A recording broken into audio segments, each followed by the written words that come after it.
नमस्कार दोस्तों, हमारे YouTube चैनल पर आप सभी का स्वागत है।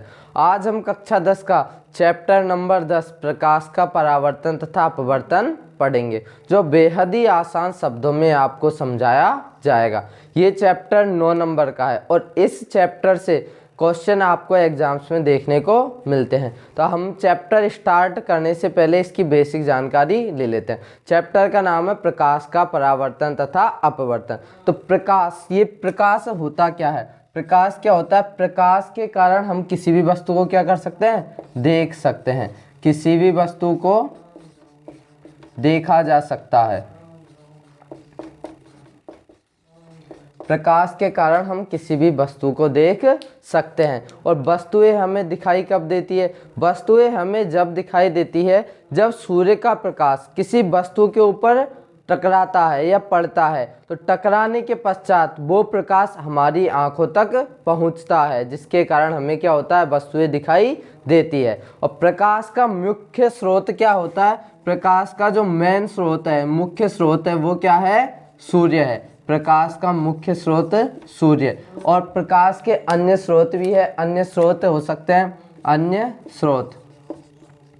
अन्य स्रोत बल्ब, टॉर्च, ये क्या है? प्रकाश के अन्य स्रोत है। तो प्रकाश क्या होता है? प्रकाश के कारण हम किसी भी वस्तु को देख पाते हैं। और वस्तु हमें दिखाई कब देती है? जब सूर्य का प्रकाश किसी वस्तु के ऊपर टकराता है। तो टकराने के पश्चात वो प्रकाश हमारी आंखों तक पहुंचता है, जिसके कारण हम किसी भी वस्तु को आसानी से देख पाते हैं। प्रकाश के अंदर 7 रंग होते हैं, जिसके कारण कभी कभी या ज़्यादातर हमें वस्तु कैसे दिखाई देती है? विभिन्न रंगों की, अलग अलग रंगों की दिखाई देती है। उसका भी एक कारण है कि जब सूर्य का प्रकाश किसी वस्तु के ऊपर टकराता है तो टकराने के पश्चात क्या होता है? सूर्य का प्रकाश क्या कर लेता है? वो उस वस्तु होती है, वो वस्तु कुछ प्रकाश को तो अवशोषित कर लेती है और कुछ प्रकाश को क्या कर देती है? वो परावर्तित कर देती है, जिसके कारण क्या होता है? वस्तुएं हमें अलग अलग रंगों की दिखाई देती है। तो अलग अलग रंगों की दिखाई देने का कारण क्या है? कि प्रकाश क्या करता है? प्रकाश पड़ता है तो वस्तु क्या कर लेती है? उस प्रकाश को अवशोषित और कुछ को क्या कर देती है? परावर्तित, जिसके कारण हमें वस्तुएं विभिन्न रंगों की दिखाई देती है। अब हम पढ़ेंगे प्रकाश किरण। प्रकाश के बारे में हो गया, अब है प्रकाश किरण। प्रकाश किरण क्या होता है? प्रकाश किरण होता है कि ये जो प्रकाश होता है ये कौन सी रेखा में गमन करता है? सरल रेखा में गमन करता है। प्रकाश सरल रेखा में गमन करता है तो इसी को क्या बोला जाता है? प्रकाश किरण। के प्रकाश का सरल रेखा में गमन करना ही क्या कहलाता है? प्रकाश किरण कहलाता है। अब हम पढ़ेंगे प्रकाश किरण से आगे परावर्तन। प्रकाश के कारण परावर्तन या प्रकाश का परावर्तन। प्रकाश का परावर्तन क्या होता है? अब हम इसको एक चित्र के द्वारा समझेंगे। तो देखिए प्रकाश का परावर्तन क्या होता है। ये क्या ले लिया अपन ने? दर्पण या पृष्ठ। ये है अपना दर्पण या पृष्ठ। इस पे एक किरण तो आती है, इस किरण को बोला जाता है आपतित किरण। जो किरण किसी दर्पण के ऊपर पड़ती है उसको बोला जाता है आपतित किरण। और दूसरी किरण इस दर्पण से टकराने के बाद निकल जाती है, उसको बोला जाता है परावर्तित किरण।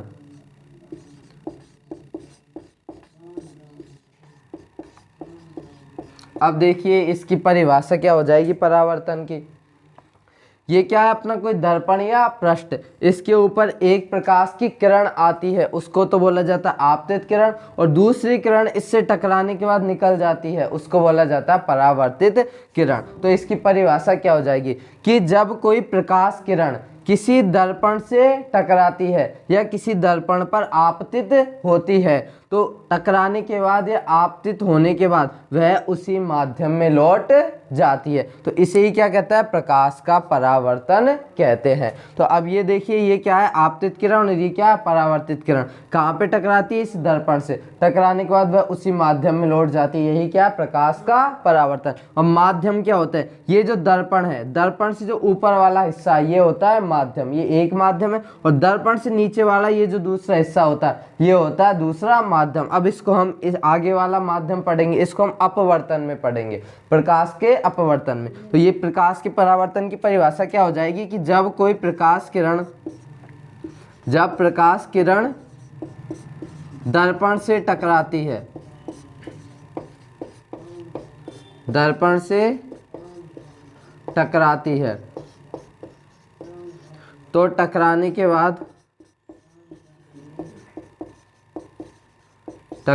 के बाद उसी माध्यम में लौट जाती है, उसी माध्यम में लौट जाती है। प्रकाश की इसी घटना को क्या कहते हैं? प्रकाश का परावर्तन। इसी घटना को प्रकाश का परावर्तन कहते हैं। इसकी परिभाषा क्या हो जाएगी कि जब प्रकाश किरण किसी दर्पण से टकराती है या उस दर्पण पर आपतित होती है, तो टकराने के बाद वह उसी माध्यम में लौट जाती है। इसे ही क्या कहते हैं? प्रकाश का परावर्तन। कि प्रकाश किरण जब दर्पण से टकराती है तो टकराने के बाद उसी माध्यम में लौट जाती है। प्रकाश की इसी घटना को प्रकाश का परावर्तन कहते हैं। अब प्रकाश के परावर्तन के नियम पढ़ेंगे। अब क्या पढ़ेंगे? ये तो इसकी परिभाषा हो गई। अब प्रकाश के परावर्तन के नियम। प्रकाश के परावर्तन के नियम क्या होते हैं? अब नियम पढ़ने से पहले हम क्या करेंगे, इस प्रकाश की ये जो अपन ने डायग्राम देखा था परावर्तन का, इसमें क्या करते हैं, एक लंब खींचा जाता है। आपतित किरण के मध्य और परावर्तित किरण के मध्य एक लंब खींचा जाता है जिसको बोला जाता है अभिलंब। एक लंब खींचा जाता है जिसको क्या बोलते हैं? अभिलंब। ये अपने आपतित किरण और ये परावर्तित किरण। तो अभिलंब और आपतित किरण के मध्य में एक कोण बनता है, उस कोण को बोला जाता है आपतन कोण। ये आपतित किरण और परावर्तित किरण के मध्य में एक कोण बनता है। आपतित किरण और अभिलंब के मध्य में एक कोण बनता है जिसको बोला जाता है आपतन कोण। और आपतन कोण को दर्शाते हैं आई से। तो ये जो आपतित किरण और अभिलंब के मध्य में एक कोण बनता है जिसको बोला जाता है आपतन कोण। इसी प्रकार परावर्तित किरण और अभिलंब के मध्य में भी एक कोण बनता है जिसको बोला जाता है परावर्तन कोण। जिसको क्या बोलते हैं? परावर्तन कोण। परावर्तन कोण को दर्शाते हैं स्मॉल आर से। तो ये आपतन कोण और परावर्तन कोण, ये जो परावर्तित किरण और अभिलंब के मध्य में भी एक कोण बनता है जिसको बोला जाता है परावर्तन कोण। तो ये हो गए आपतन कोण और परावर्तन। इनकी परिभाषा क्या हो जाएगी कि अभिलंब और आपतित किरण के मध्य बनने वाला कोण आपतन कोण कहलाता है जिसको स्मॉल आई से दर्शाते हैं। परावर्तित किरण और अभिलंब के मध्य बनने वाला कोण परावर्तन कोण कहलाता है जिसको स्मॉल आर से दर्शाता है। अब इसका नियम क्या हो जाएगा? इसका नियम हो जाएगा कि अब इसी से क्या करेंगे, इस डायग्राम चित्र से ही क्या बनाएंगे अपन? नियम बनाएंगे। पहला नियम क्या हो जाएगा कि आपतन कोण और परावर्तन कोण दोनों क्या होते हैं? बराबर। ये जो अपन ने अभिलंब खींचा तो ये कोण भी, ये कोण और ये कोण दोनों क्या होंगे? बराबर होंगे। तो आपतन कोण और परावर्तन कोण क्या होते हैं? बराबर। आपतन कोण व परावर्तन कोण बराबर, कोण बराबर होते हैं, बराबर होते हैं। तो कोण आई बराबर क्या हो जाएगा? कोण आर। कोण आई बराबर क्या हो जाएगा? कोण आर। पहला नियम क्या हो गया कि जो आपतन कोण और परावर्तन कोण दोनों क्या होते हैं? बराबर। तो पहला नियम ये हो जाएगा। अब दूसरा नियम क्या हो जाएगा इसका? दूसरा नियम यहाँ पर लिख देते हैं। ये एक तो आ रही है आपतित किरण, दूसरी है परावर्तित किरण और तीसरा क्या है? अभिलंब। ये तीनों कहाँ है दर्पण पर? एक ही तल में है या एक ही बिंदु पर है। इसे ही क्या कहते हैं? परावर्तन का दूसरा नियम। दूसरा नियम क्या हो जाएगा? आपतित किरण, आपतित किरण, परावर्तित किरण तथा अभिलंब तीनों एक ही तल पर होते हैं। तीनों एक ही तल या बिंदु पर होते हैं, तल पर होते हैं। प्रकाश के परावर्तन के दो नियम। अब इसको रिपीट कर देते हैं। प्रकाश क्या होता है? किसी भी वस्तु को देखते हैं किसके द्वारा देखते हैं? प्रकाश के द्वारा। प्रकाश का मुख्य स्रोत क्या होता है? सूर्य होता है। प्रकाश का मुख्य स्रोत क्या है? सूर्य। प्रकाश के अन्य स्रोत क्या? Bulb, torch. जो वस्तु दिखाई देती है वो किसके कारण दिखाई देती है? प्रकाश के कारण। मान लो आप लोग अंधेरे कमरे में गए तो अंधेरे कमरे में कोई भी वस्तु दिखाई नहीं देगी, क्योंकि वहाँ प्रकाश ही उपलब्ध नहीं है। तो हम वस्तु देखते हैं किसके कारण देखते हैं? प्रकाश के कारण। इसके बाद देखा था अपन ने प्रकाश किरण। प्रकाश किरण क्या होता है कि प्रकाश का सरल रेखा में गमन करना ही क्या कहलाता है? प्रकाश किरण कहलाता है। इसके बाद अपन ने देखा था प्रकाश का परावर्तन। प्रकाश का परावर्तन की परिभाषा क्या होती है कि जब कोई प्रकाश किरण किसी दर्पण से टकराती है तो टकराने के बाद वह उसी माध्यम में लौट जाती है, इसी घटना को क्या कहते हैं? प्रकाश का परावर्तन। फिर इसके नियम देखे थे, 2 नियम है। पहला नियम क्या है कि आपतन कोण और परावर्तन कोण क्या होते हैं? दोनों बराबर। कोण आई बराबर क्या होता है? कोण आर। दूसरा नियम देखा था कि आपतित किरण, परावर्तित किरण और अविलंब तीनों कहाँ होते हैं? एक ही तल पर होते हैं। ये हो गया प्रकाश का परावर्तन। अब हम पढ़ेंगे आगे दर्पण। दर्पण क्या होता है? अब देखिए दर्पण के बारे में थोड़ी सी बेसिक जानकारी अपन ले लेते हैं कि ये जो दर्पण होता है, ये दर्पण होता क्या है। देखिए दर्पण,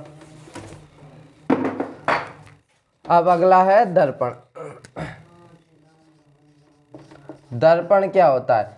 एक होता है दर्पण और दूसरा होता है कांच। एक तो दर्पण और एक कांच। तो दर्पण और कांच में क्या अंतर होता है? दर्पण में तो क्या होता है? प्रतिबिंब बनता है किसी वस्तु का, जबकि कांच में क्या होता है? कांच में प्रतिबिंब नहीं बनता है। दर्पण के तो आर पार नहीं देखा जा सकता, जबकि कांच के आर पार देखा जा सकता है। तो कांच और लेंस एक ही है। अब दर्पण क्या होता है? दर्पण 2 प्रकार के होते हैं। तो कांच के बारे में तो हमने जानकारी ले ली। अब दर्पण जो होते हैं, ये जो दर्पण होते हैं 2 प्रकार के होते हैं। एक तो होता है समतल दर्पण और दूसरा दर्पण होता है अपना गोलीय दर्पण। तो हम आज जानकारी लेंगे, वो लेंगे समतल दर्पण के बारे में। तो समतल दर्पण क्या होता है? समतल दर्पण जो अपन घरों में उपयोग में लेते हैं चेहरा देखने के लिए, वो क्या होता है? अपना समतल दर्पण होता है। तो समतल दर्पण के कारण क्या पढ़ेंगे? प्रतिबिंब का निर्माण। पहले अपन ने क्या करा था? परावर्तन के नियम पढ़े थे, लेकिन अब समतल दर्पण के कारण जो प्रतिबिंब बनते हैं उसका निर्माण देखेंगे। तो समतल दर्पण के कारण क्या देखेंगे? प्रतिबिंब का निर्माण। तो समतल दर्पण के कारण प्रतिबिंब कैसे बनता है? तो इस प्रतिबिंब नियम के 4 चीज याद रखनी है। पहली बात क्या याद रखनी कि समतल दर्पण के कारण प्रतिबिंब कैसा बनता है। तो समतल दर्पण के कारण प्रतिबिंब जो बनता है वो कैसा बनता है? सदैव सीधा और आभासी। सीधा तथा आभासी। समतल दर्पण के कारण जो प्रतिबिंब बनता है वह सदैव सीधा तथा आभासी। सीधा का मतलब क्या होता है? जैसे अपन दर्पण के सामने, अपन उसको कांच बोलते हैं, दर्पण के सामने इस स्थिति में खड़े हुए हैं तो कांच में भी अपनी स्थिति किस प्रकार दिखाई देगी? इसी प्रकार। सिर ऊपर है तो सिर ऊपर ही दिखाई देगा, पैर नीचे है तो पैर नीचे ही दिखाई देंगे। ये नहीं होगा कि उल्टा हो जाएगा, पैर तो ऊपर दिखने लग जाए और सिर। सीधा का मतलब क्या होता है? दर्पण में प्रतिबिंब हमेशा सीधा दिखाई देता है। और आभासी का मतलब क्या होता है? हम उसको ओनली आभास कर सकते हैं, उसको हम छू नहीं सकते। तो पहला प्रतिबिंब का निर्माण कंप्लीट। दूसरा क्या होता है? इसमें जो प्रतिबिंब बनता है तो प्रतिबिंब का जो आकार होता है, इसको लिख देते हैं पहले। प्रतिबिंब का आकार, प्रतिबिंब का आकार वस्तु के आकार के बराबर होता है। आकार के बराबर, ठीक है। दूसरा क्या हो जाएगा? प्रतिबिंब का आकार वस्तु के आकार के बराबर। वस्तु के आकार,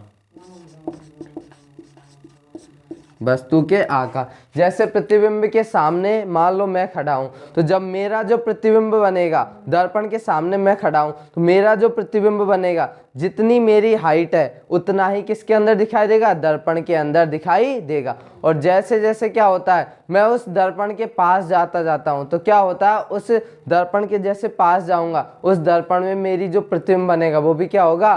पास दिखाई देगा। अब इसको हम आगे पढ़ेंगे। ये दूसरा हो गया कि प्रतिबिंब का आकार कैसा होता है? वस्तु के आकार। जितनी बड़ी वस्तु होती है दर्पण के अंदर प्रतिबिंब भी उतना ही बड़ा दिखाई देता है। तीसरा नियम क्या हो जाएगा इसका कि दर्पण से वस्तु जितनी दूरी पर होती है, जितनी दूरी पर होती है, प्रतिबिंब भी उतनी ही दूरी पर बनता है। प्रतिबिंब भी उतनी ही दूरी पर बनता है। तीसरा क्या है, ये तीसरे को समझेंगे हम कि दर्पण से वस्तु जितनी दूरी पर होती है, मतलब दर्पण यानी कांच से जितनी अधिक दूरी पर वस्तु होती है उतनी ही दूरी पर दर्पण के अंदर क्या बनता है, प्रतिबिंब बनता है। मान लो मैं दर्पण के बाहर 1 मीटर की दूरी पर खड़ा हुआ हूं, तो दर्पण के अंदर जो मेरी परछाई बनेगी, परछाई को ही क्या बोलता है, प्रतिबिंब। तो दर्पण के अंदर जो प्रतिबिंब बनेगा वो भी दर्पण से कितनी दूरी पर बनेगा, 1 मीटर की दूरी पर बनेगा। जैसे जैसे आप दर्पण के पास आते जाओगे, तो दर्पण के जैसे जैसे पास आते जाओगे प्रतिबिंब भी क्या होगा, आपका पास आता जाएगा। जैसे ये दर्पण है, मैं ये हूं, तो मैं जैसे जैसे इसके पास जाता जाऊंगा तो दर्पण के अंदर जो मेरी परछाई बनेगी वो भी क्या होगी, पास आती जाएगी। ये 3 हो गए प्रतिबिंब के निर्माण। अब चौथा क्या है इसका, पार्श्व प्रतिबिंब। चौथा है इसका पार्श्व प्रतिबिंब। पार्श्व प्रतिबिंब क्या होता है, इसको पार्श्व बोला जाता है। ये क्या होता है, इसमें अपना जो दायां भाग होता है, दायां भाग बायां दिखाई देता है, दायां भाग बायां दिखाई देता है, दिखाई देता है, और बायां भाग दायां, और बायां भाग दायां दिखाई देता है। ये अपने हो गए कंप्लीट।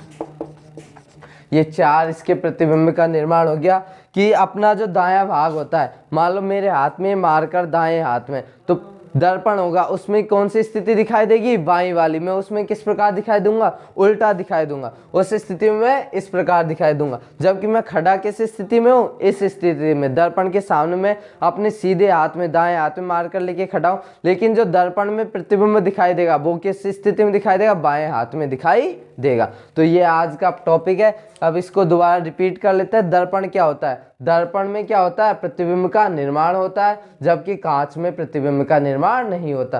दर्पण के आर पार नहीं देखा जा सकता, जबकि कांच के आर पार देखा जा सकता है। दर्पण 2 प्रकार के होते हैं, समतल दर्पण और गोलीय दर्पण। फिर समतल दर्पण से क्या पढ़ा अपन ने, प्रतिबिंब का निर्माण। 4 प्रकार से प्रतिबिंबों का निर्माण किया अपन ने। पहला क्या कि जो प्रतिबिंब बनता है वो कैसे बनता है, सदैव सीधा तथा आभासी बनता है। दूसरा, प्रतिबिंब का आकार किस प्रकार होता है, वस्तु के आकार। जितनी बड़ी वस्तु होगी उतना बड़ा ही क्या बनेगा, दर्पण के अंदर प्रतिबिंब बनेगा। तीसरा, दर्पण से वस्तु जितनी दूरी पर होती है प्रतिबिंब भी उतनी ही दूरी पर बनता है। जितनी दूरी दर्पण से प्रतिबिंब की होगी, उसकी होगी, वस्तु की होगी, उतनी ही दूरी पर दर्पण के अंदर प्रतिबिंब का निर्माण होगा। चौथा है पार्श्व प्रतिबिंब। दायां भाग बायां दिखता है, बायां भाग दायां दिखता है। तो आज का टॉपिक यहाँ पर ही, आगे की वीडियो में नेक्स्ट टॉपिक से स्टार्ट करेंगे। तो आपको हमारी वीडियो पसंद आई तो वीडियो को लाइक करें, शेयर करें और चैनल को सब्सक्राइब अवश्य करें। धन्यवाद।